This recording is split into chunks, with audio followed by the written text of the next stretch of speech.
Це, я думаю, просто сусіди роблять ремонт, але звук дуже схожий на реактивний мопед. Що теж класно, я скоро до вас Ми передаємо привіт у Польщу. Усім. Ми вас дуже всіх любимо. Так. Отак ось. Українці розрізняють просто, чи це стріляє ППО, чи це стріляє ракета. Ну і коли ППО, це теж дуже гучний звук, але ти розумієш, що це ППО і це щось збили десь далеко, тому, в принципі, тобі окей.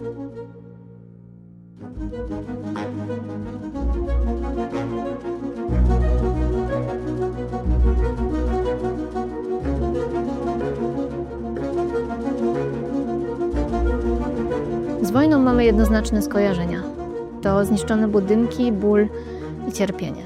Przeprowadziłam się do Kijowa podczas wojny, gdzie mieszkałam przez jakiś czas i znalazłam te zniszczone budynki oraz złamane życie. Znalazłam również coś jeszcze. Salę treningową pełną ludzi, która trenowała ten sam sport co ja. Akrobatykę powietrzną, zwaną inaczej aerialem. I właśnie siedzę w bluzie, którą dostałam na początek swojej trenerskiej kariery właśnie w jednym ze studiów w Kijowie. I to doświadczenie zmieniło moje rozumienie tego, czym jest wojna. Zabiorę Was w podróż do Kijowa, Charkowa i Dniepru, by pokazać Wam urywek wojennej rzeczywistości, wojennej codzienności, oczami tych, którzy nie pozwolili, by wojna zabrała im marzenia, oczami tych, którzy wciąż latają na szarfie, kole czy innych rekwizytach. Bo wojna nie sprawia, że przestajesz chcieć tworzyć.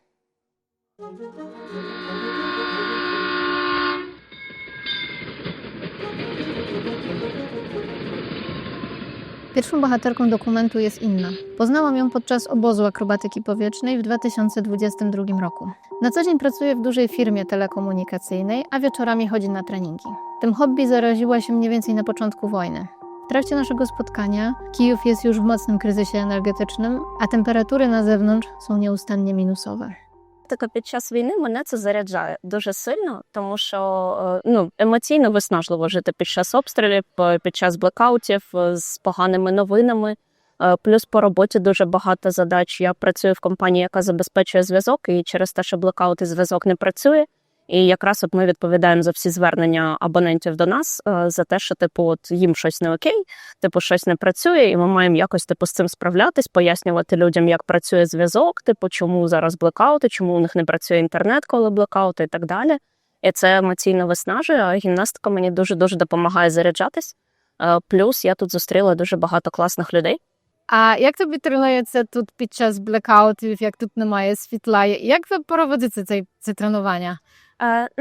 Тут ж є генератори, всюди в Україні є генератори. Коли немає світла, це стандарт, це база. Тому, може бути таке, що світло вимкнуть, ти на реквізиті, але через секунду його вимкнуть, бо підключать до генератора. Єдине, що зараз день, і у нас тут світло. А коли вечір, то світло на генераторі значно менше, ніж на, від мережі. Тому так трошки темно. Я там поскидала відосики, яке в нас тут освітлення, коли блокаут. Воно є. Не те, що тут повна Тернерєва, воно є, але його так трошки не вистачає. Тому, може бути таке, що ти на реквізиті на секунду вимкнеться світло, але це не означає, що все тренування пропало. А ти пам'ятаєш, наприклад, свої тренування близько обстрілу якось часово або приміщенням?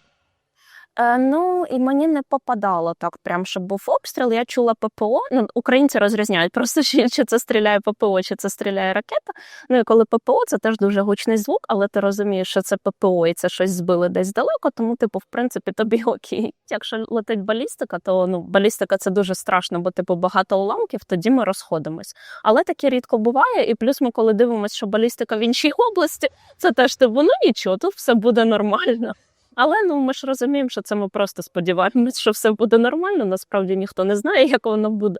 Всі просто вирішують продовжувати тренуватися. На змагання ми тренуємося. В цьому залі нема лебідки. Тут нема можливості підняти, опустити реквізит під час номеру. Є інший зал, куди ми їздили тренуватись. Він теж в такій досить небезпечній зоні.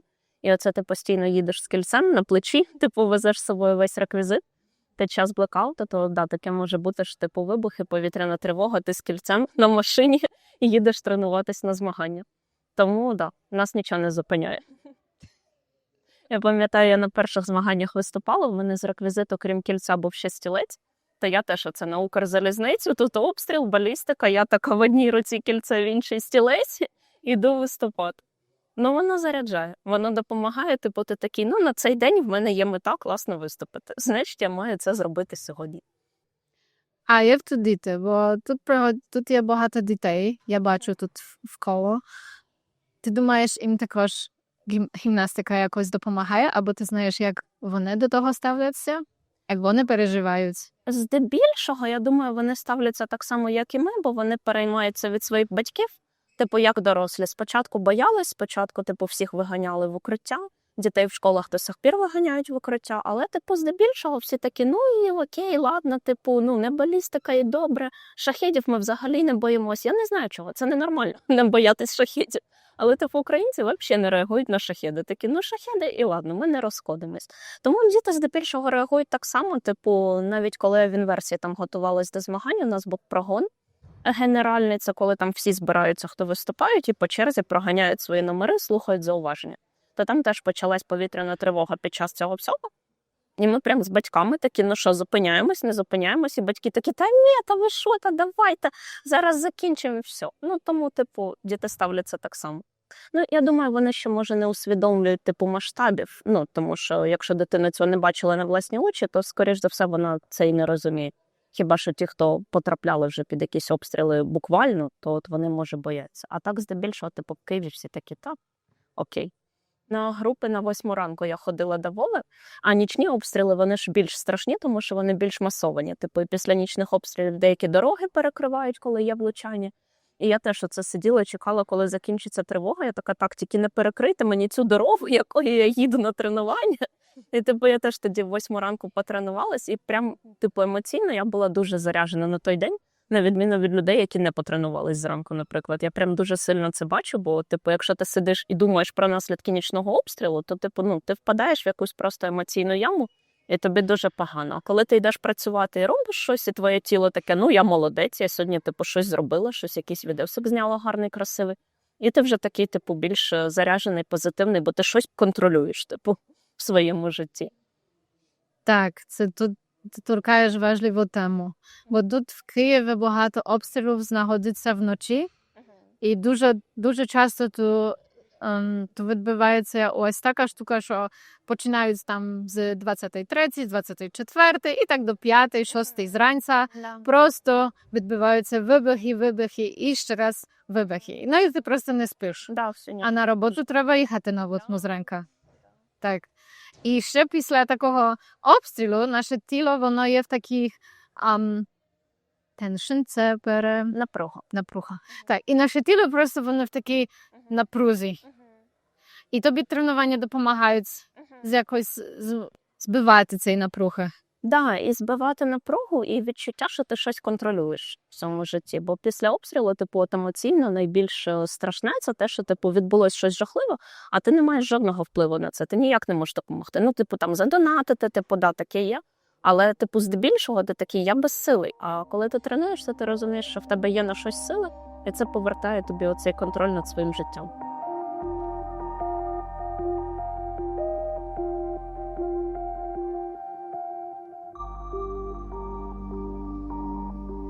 Teraz chciałabym Was zabrać do kolejnego miejsca, w którym możecie uprawiać akrobatykę powietrzną w Kijowie. To jest tak zwana moja alma mater, czyli Studio Inversion, które znajduje się niedaleko metra Olimpijska.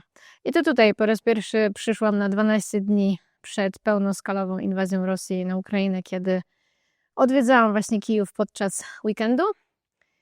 Wzięłam lekcję prywatną właścicielki studia i w ten sposób się poznałyśmy ze sobą i prowadziłam tutaj właśnie zajęcia grupowe, trenowałam właśnie dla siebie. Wciąż tutaj przychodzę trenować, kiedy odwiedzam Kijów, rozmawiam z ludźmi i obserwuję też wojnę właśnie z tego pryzmatu akrobatyki powietrznej.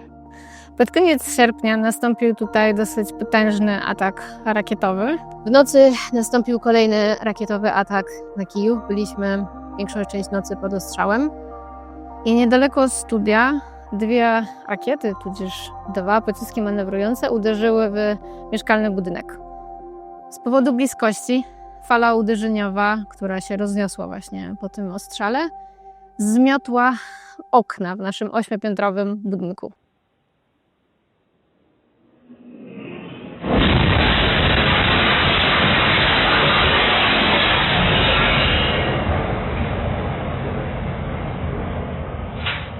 Jako że było lato, to jeszcze prowadzenie zajęć bez okien nie było już takim problemem. No i jako że nasze studio znajduje się na 8. piętrze, no to ryzyko kradzieży też minimalne.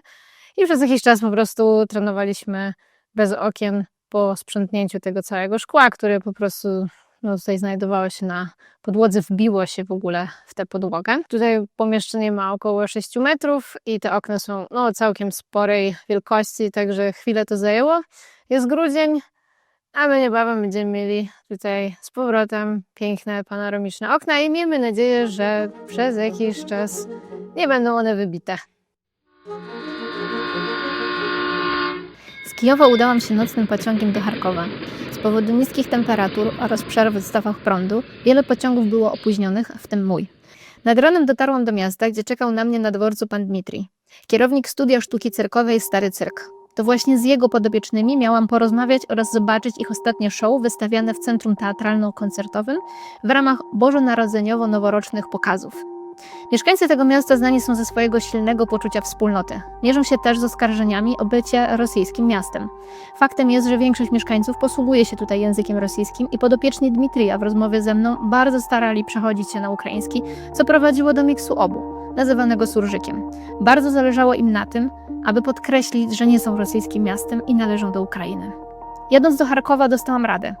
Jeżeli usłyszysz wybuch, to dobrze, znaczy, że było daleko od ciebie i żyjesz. Obrona przeciwlotnicza ze względu na bliskość miasta do rosyjskiej granicy nie zawsze jest w stanie poinformować na czas o nadlatującym pocisku i bardzo często słyszy się najpierw wybuch, a dopiero potem alarm, czego również doświadczyłam podczas mojej wizyty. Sygnał GPS jest tutaj bardzo często zakłócany.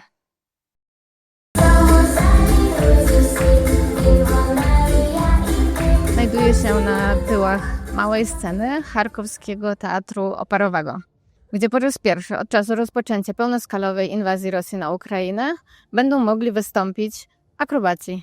Ludzie, dzieci, młodzież, która zajmuje się akrobatyką powietrzną i wciąż tworzy tutaj tak zwany Stary Cyrk. To, że trwa wojna, nie znaczy, że te dzieci straciły ambicje i radość do życia i to właśnie tutaj mogą się wciąż urzeczywistniać.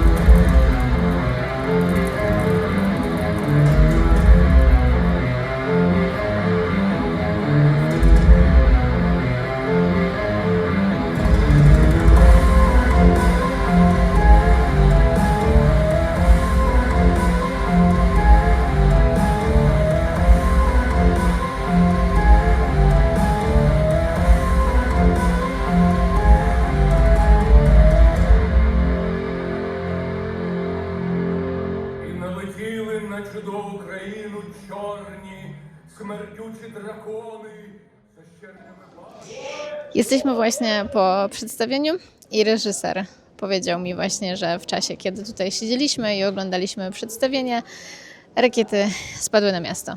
W tej chwili nie mam tutaj połączenia z internetem, więc nie jestem w stanie sprawdzić, co się stało, ale tak, podczas kiedy sobie tutaj siedzieliśmy i oglądaliśmy, coś прилетіло на місто. Я буду робити так, щоб наш влог був дуже смішний. Тому, будь ласка, монтажер, ставте це в відео. Так, це треба. Це треба. Co dla тебе означає це війна, що тут є війна? Мене мати буде і каже, що почалася війна, і ми йдемо до бабусі, тому що ми живемо у квартирі. І потім там ми з братом пішли спочатку, а потім батьки прийшли. Там до того, як прийшли батьки, там вже стріляли, я боялася. І ми не знали, що робити нам. Брат пішов на вулицю, я у домі сиділа. А як часто ви сходили в укриття? Чи ніколи? А у бабусі і то не дуже довго, там може місяць-два. Від початку війни. Це якось лютий березень до укриття люди спали у метро. А зараз, коридор. На початку, коли почалась війна, я одразу виїхала з городу, а мої бабуся і дідусі, вони залишились вдома.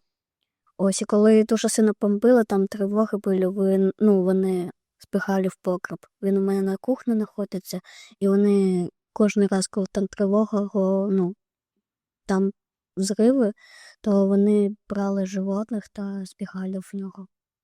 Окей. Тут ще всі казали, що є просто звикалі, і це як подовження ковіду, так? Але під час того ковіду тут ще є комендантська година, у вас багато літає, чи дронів, чи ракет. І вам не страшно вже тепер? Звикли, чи...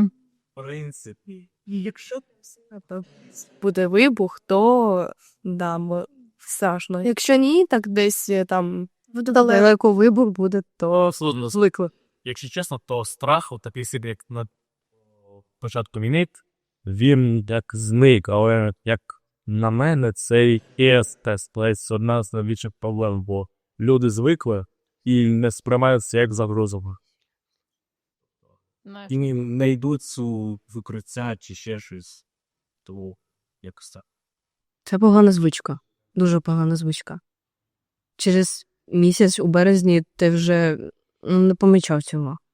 Я не помічаю вже ракети, шахеди, тому що я пам'ятаю, в нас у 25-му році, напроти дому, збивали шахет, і я просто дивилася, не помічала цього. Влади твоєї нема наді мною, я перед кожною стою бідою, страху в очі погляду ясно, мене вберігає любов. Це дуже швидко, і в тебе нема часу просто кудись бігти. Ладно, коли ти живеш біля метро, в тебе чи якогось паркінгу, який глибоко уходить, то так, час є в тебе якийсь, коли там шахет чи що, в тебе є. А коли ти живеш просто в якомусь спальному районі, де метро там ще 30 остановок вперед, то в тебе немає вибору, куди йти. Тільки либо в коридор, либо ти сидиш у кімнаті. Все. Люди просто живуть як получиться. Як станеться, так і станеться. Якщо прилетить, так нічого вже не зробити. Якщо ні, то добре, що не прилетіло. Це як, тому що прикордонне місце, то, як я бачила там в Києві, те саме, є час хоча б спуститися до метро чи кудись. Деякий час, там, небагато, 5-10 хвилин в тебе є. У нас цього немає. В тебе немає часу спуститися. Якщо оголосили повітряну тривогу, якщо в тебе є сенсорний телефон, і ти можеш зайти до чатів якихось новин, то да. Є новини, які прям дуже швидко це відстежують. От особливо є новини ТЛК. Андрій там, адмін. От дуже, цей канал дуже всі полюбляють, тому що відстежують і все на цих радарах. Можна сказати, виліт, і майже там через хвилину-півтори вже ми дізнаємося, що летить, куди летить, в який район, де воно зараз. І от це якась буденність, тому що, от даже приклад, сьогодні ложилась спати. Я от пішла там на туалет і приходжу, слышу сирена. І у тебе звичка сразу до телефону, що происходить, куди що летить, чому повітряна тривога. І ще, що мене от задумалося теж, опять же, бабусі, дідусі без сенсорних телефонів. І тривога йде буквально, мабуть, 2 хвилини десь. І після цього ще оголошують, що відбувається. Чому повітряна тривога? Там чи керовані авіабомби, чи загроза ППЛА, чи ракетна небезпека. Ну ти поки цього дождешся, вже може случитися приліт. Поки ти дождешся, що впаде на тебе. Ну, це якось турбує тож. А відбулося якесь тренування небезпечне для вас, коли під час тренування ви чули вибухи або прильот чогось? Ну, пару разів, може, таке і було, але зазвичай, коли там небезпека, там дрони, ракети, ми спускаємося ось туди вниз, тобто полуподвальне приміщення, ось туди, там, де туалети, ось цей коридор довгий. Ми туди спускаємося, сидимо і чекаємо, поки вільниться. Угу. Це повітряна тривога може йти до 10 годин, але якась небезпека, от це, ну, хвилин 20-30, не більше. Воно Даже. прилітає. Або впаде воно, або воно буде кружляти. Як було частіше, як от на моєму районі в коридор виходиш за ці 20-30 хвилин раз 5, тому що шахет просто літає по всьому городу. Він просто отак літає. І ти по новинам читаєш, він розвернувся обратно. Он опять розвернувся кудись. І ти читаєш, і ти думаєш, а чого він літає? Що? Що происходить? Бувайте.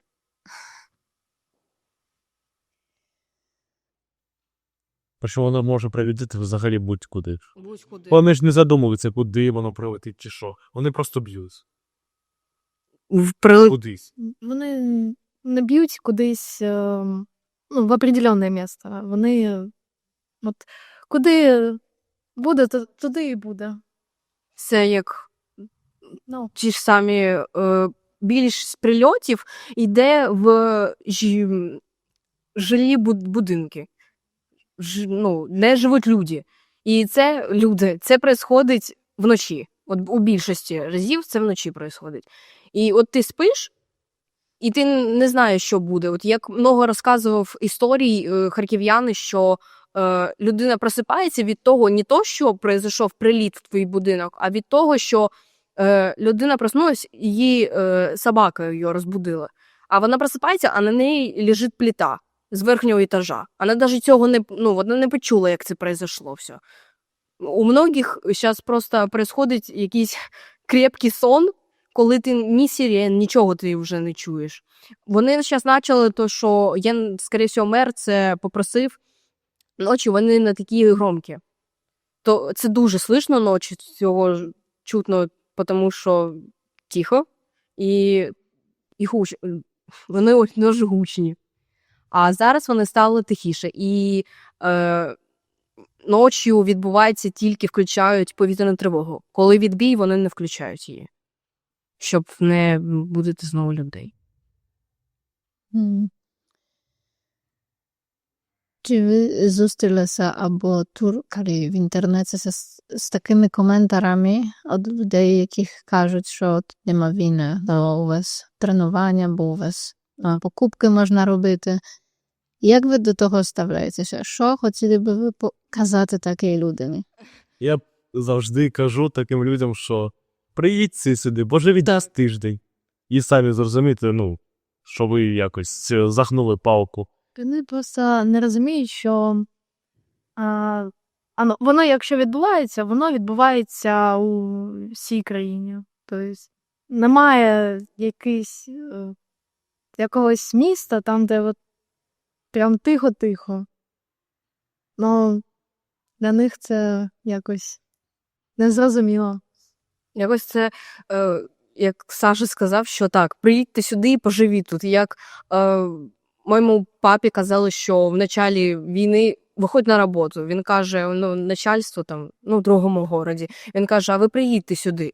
Почуйте, що тут відбувається. І все. От, коли папа це каже, всі вопроси відпадають зразу. І коли папу теж там в Запорожжя відправляють кудись на командировки, він каже, я туди не поїду, ви поїдьте самі туди. Чого ви мене відправляєте? То що, як він говорить, мені вистачає свого дурдомчику у Харкові. Тому що, да, в Запоріжжі і в Сумах, ну, не краща ситуація. Ну, вона ніде не краще.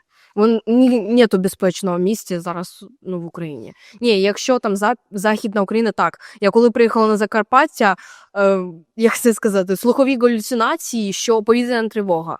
А там її не було. І я лежу тихо ночі, і мені кажуть, що є повітряна тривога, хоча її немає. Тобто я слышу сирену. Це, ну, і за цю от неділю, поки я поїхала туди, я дуже віддохнула. Морально так. Дуже.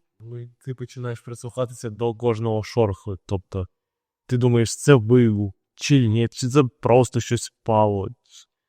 І ти одразу, я не знаю, як сказати, в нас виробився такий механізм, що якщо щось впало, то ми одразу знаємо це приблизно де і в якій відстані від нас це сталося в якій стороні.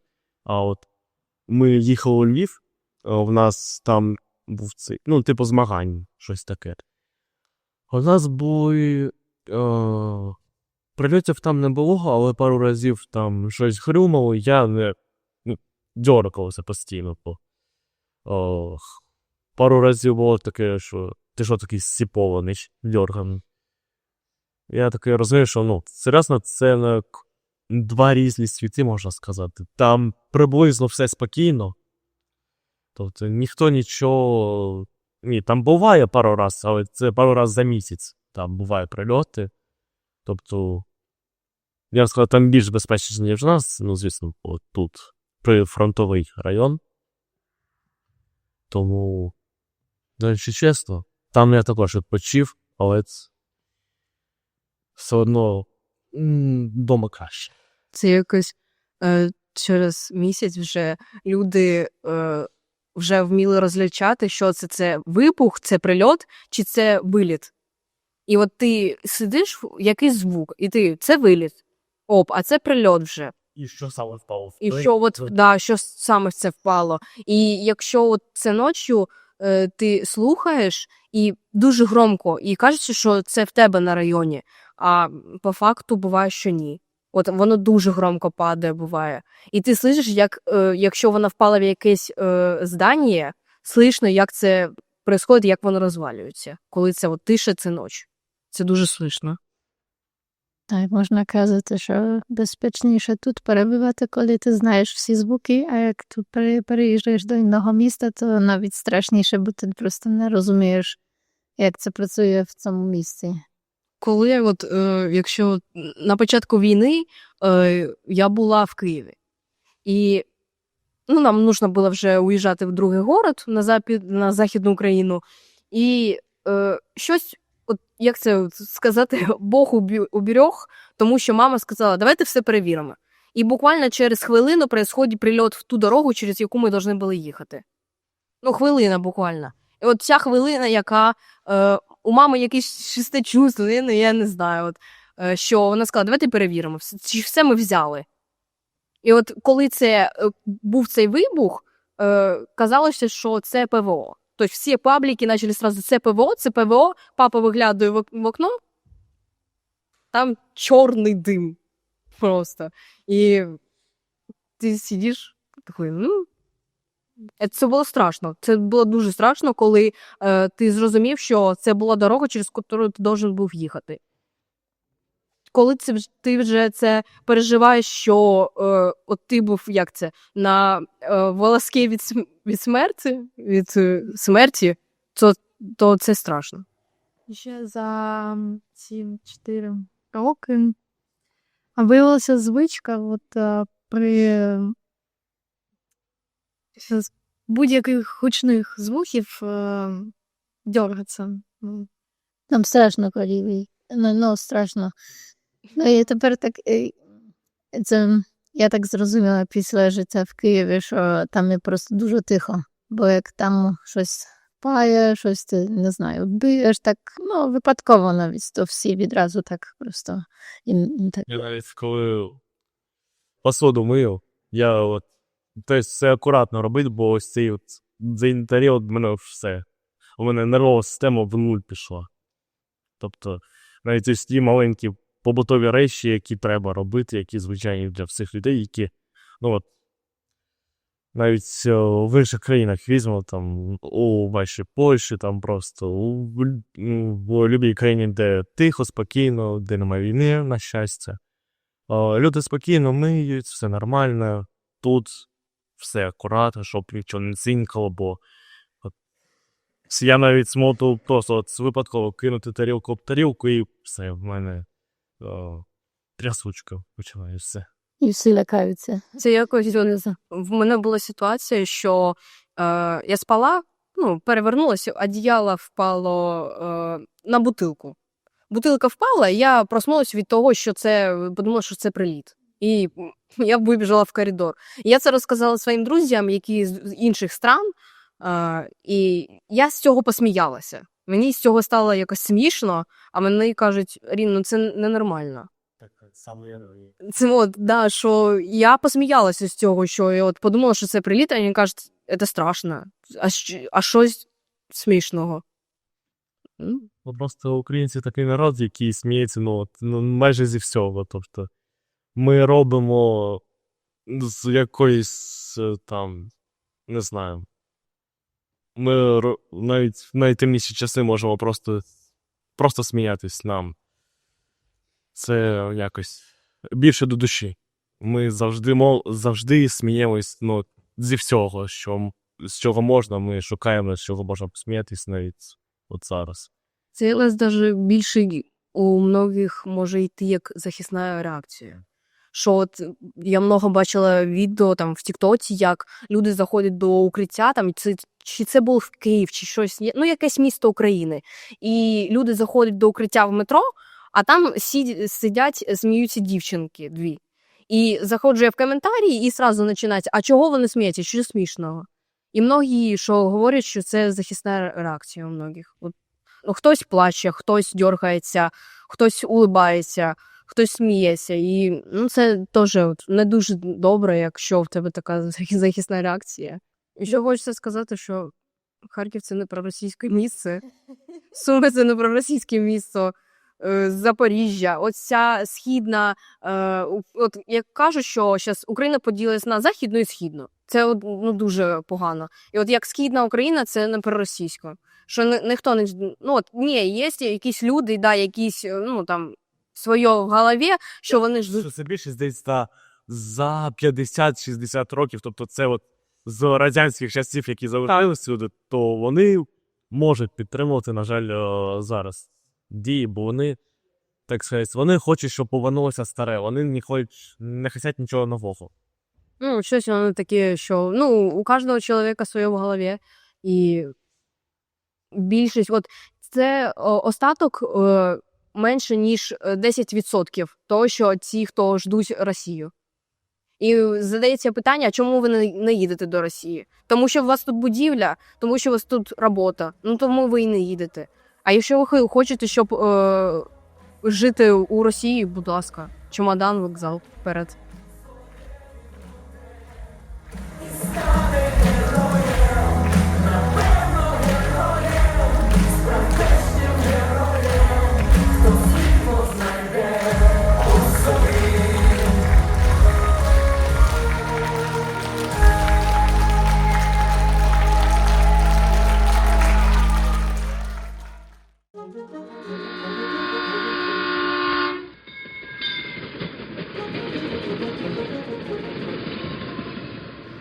Z Charkowa przyjechałam do Dniepru, by pokazać Wam studio, jakie prowadzi moja znajoma Waleria.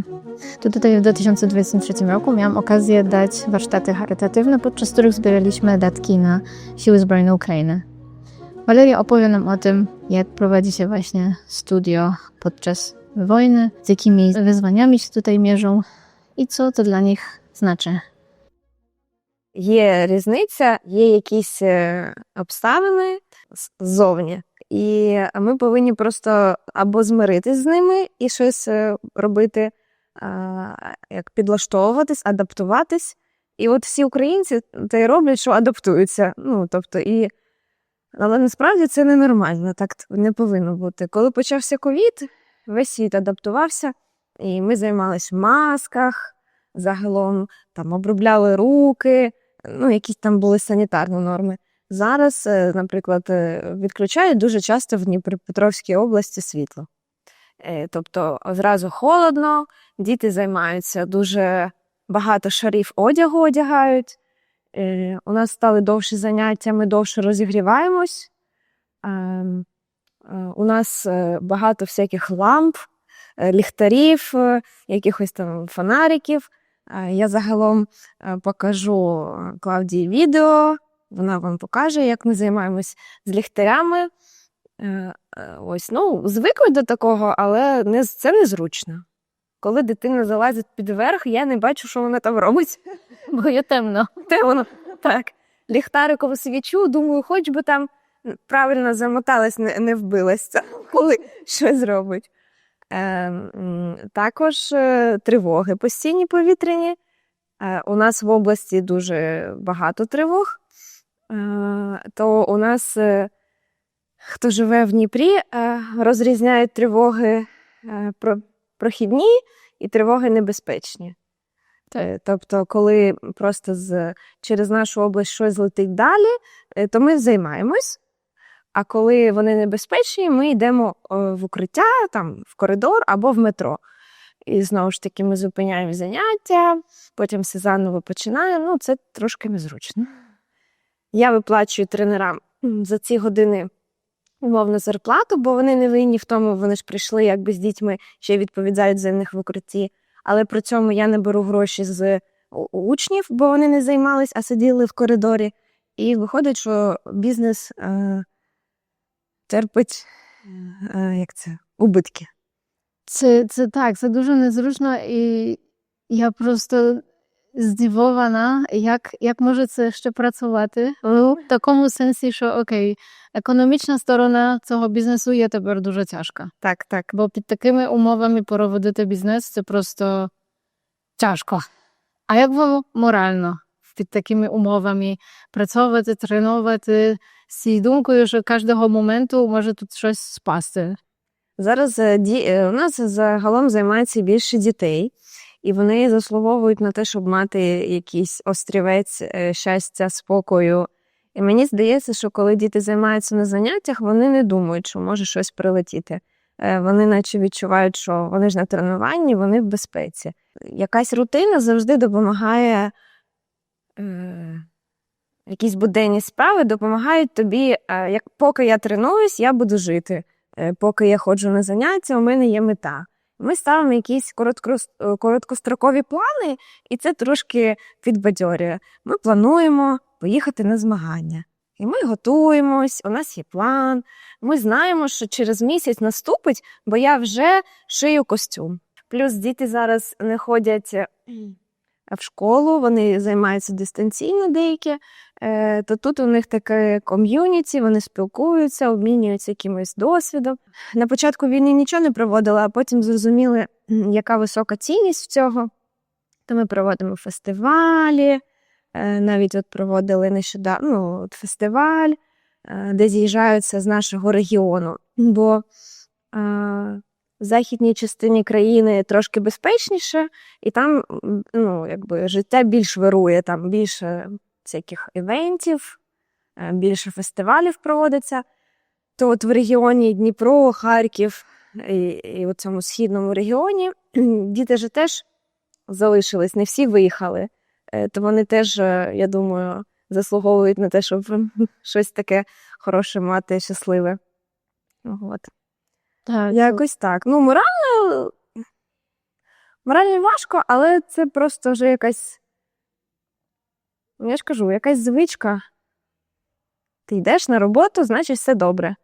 Наскільки ми плануємо, з кожним роком війни, як би це не було, якісь нові випробування для нас підготовлено, але ти якось ще більше стаєш гнучкішим, ще адаптивнішим, і тобі вже здається, що тебе вже нічого не може здивувати. Ні удлінітелі, що вибухають, нічого тебе не здує, ти вже бачив все. Це погано, бо мені здається, що до війни не треба звикати, але організм, психіка просто так працює, що вона тебе захищає від цього, і ти наче як в акваріумі, як в колбі скляній, наче ти не проявляєш емоції тривоги, але при цьому всі емоції там, щастя, може якогось позитивні емоції теж сковуєш. І виходить, що ти трошки такий зжатий. Мені здається, що всі українці такі трошки зжаті, щоб не зайвий раз не розплескати ці емоції. Рік 2025, я буду зараз хвастатись, ми їздили на чемпіонат Європи за кордон і на чемпіонат світу я возила дітей. Це вже 2 роки. 24-й, 25-й ми возили дітей на світові змагання, і там тут додається ще більш важлива місія до нашої роботи.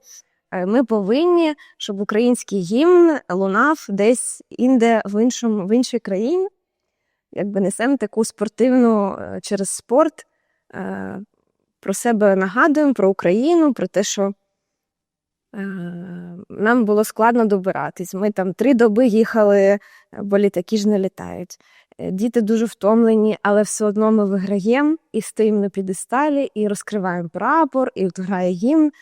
Тому ми плануємо цього року знову поїхати. Так що можна сказати, що маємо плани на цілий рік. Весною відбіркові до збірної України, а літом чемпіонат Європи, зимою чемпіонат світу. Це масштабно. Це дуже допомагає. Так, це допомагає не з'їхати з глузду, коли, наприклад, через ніч літаєш через місто, не можна спати, а до роботи треба вставати. І як тут виглядає тренування після, наприклад, такого атаку? Чи є якась різниця, чи всі так до того звикали, що це просто норм, це просто день? Є різниця, коли тривога, всі такі, таке вже було. А коли воно вибухає, воно якось заново всі емоції відроджує, і ти заново боїшся. Страх знову з'являється, і потім десь після вибуху, я так рахую, може тиждень-два, ходить менше людей, батьки не пускають дітей на тренування, реагуємо на сирени більш активно, бо страх з'явився заново, а потім він так угасає, потім знову щось вибухає, і ми отак от на таких хвилях страху. Так. Коли щось в місті прилітає, то стандартно, от я дивлюсь запис, у нас електронний запис, і от вибух, бабах, 50 або більше відсотків зразу відписалось, їх не буде. Вони не йдуть на заняття, бо всі хвилюються, особливо за дітей. Так що десь половина зразу відпадає. Є, звісно, ті, що...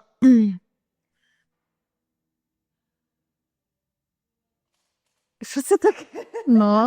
Я зараз почитаю, вибачте. Так, спокійно. Технічна перерва, треба бачити, що щось не літає над Дніпром, бо ми тут відчуваємо такий звук. І так, тут це, я думаю, просто сусіди роблять ремонт, але звук дуже схожий на реактивний мопед.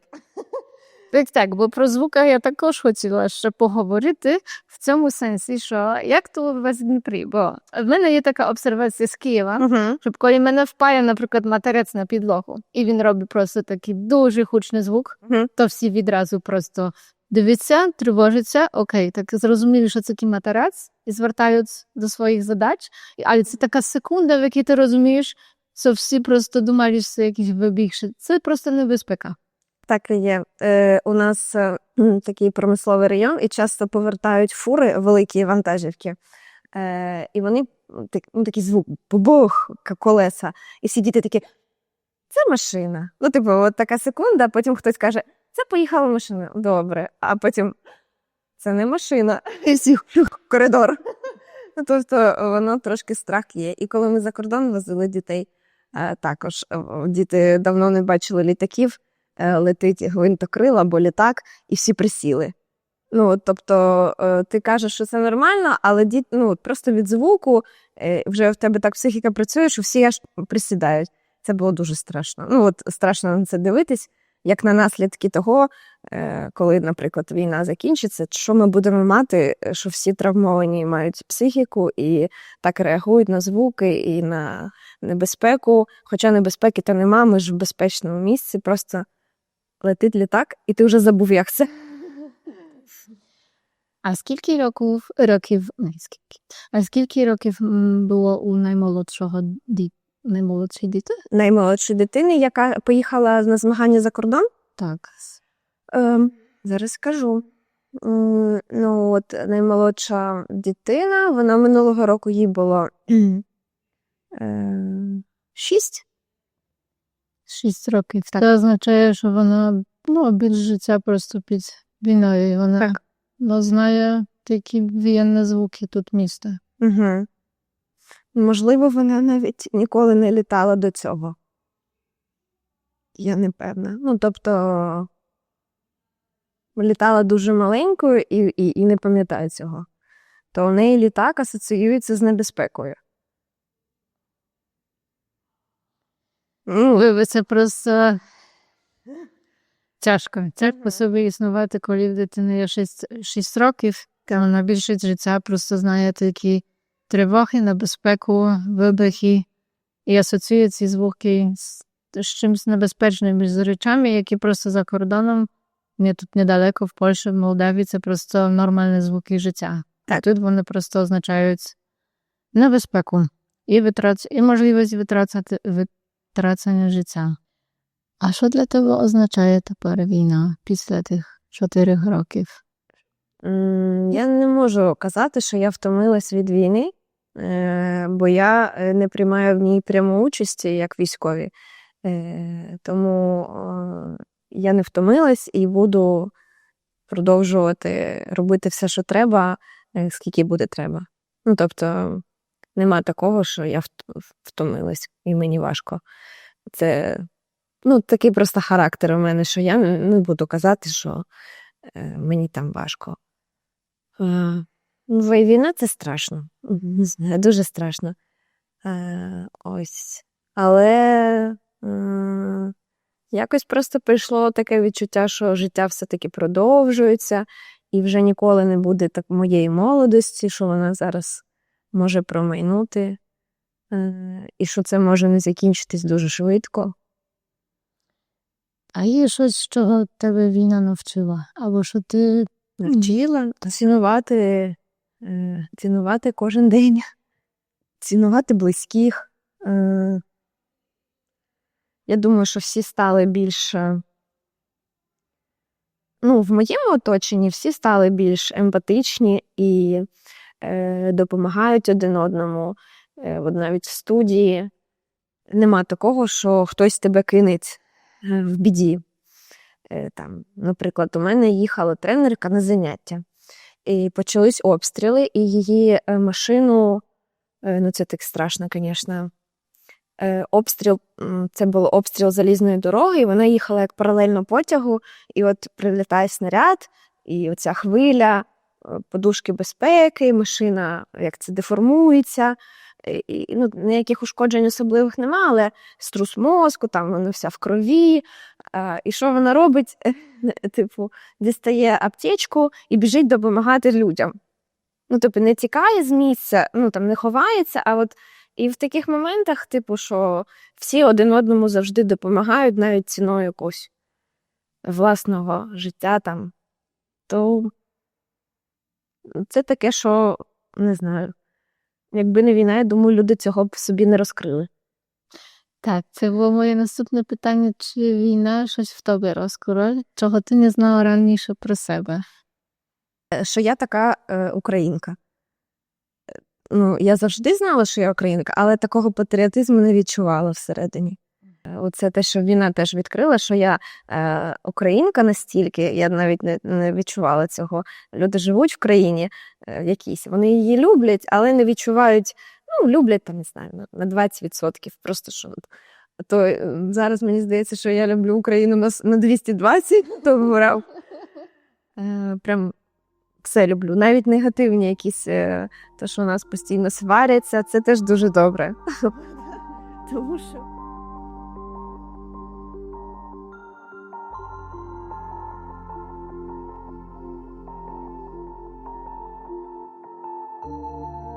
Czytając teraz książki do historii, które relacjonują wojnę, patrzę na nią przez zupełnie inny pryzmat. Patrzę na nią przez pryzmat zwykłych ludzi, którzy po prostu pragną jeszcze bardziej niż zwykle zwyczajności, tego codziennego życia.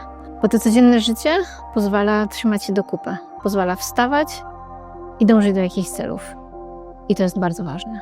I tego nauczyłam się w Ukrainie, jak i tego, by niczego nie odkładać na potem, bo to jutro może nie nastąpić. I liczy się tu i teraz.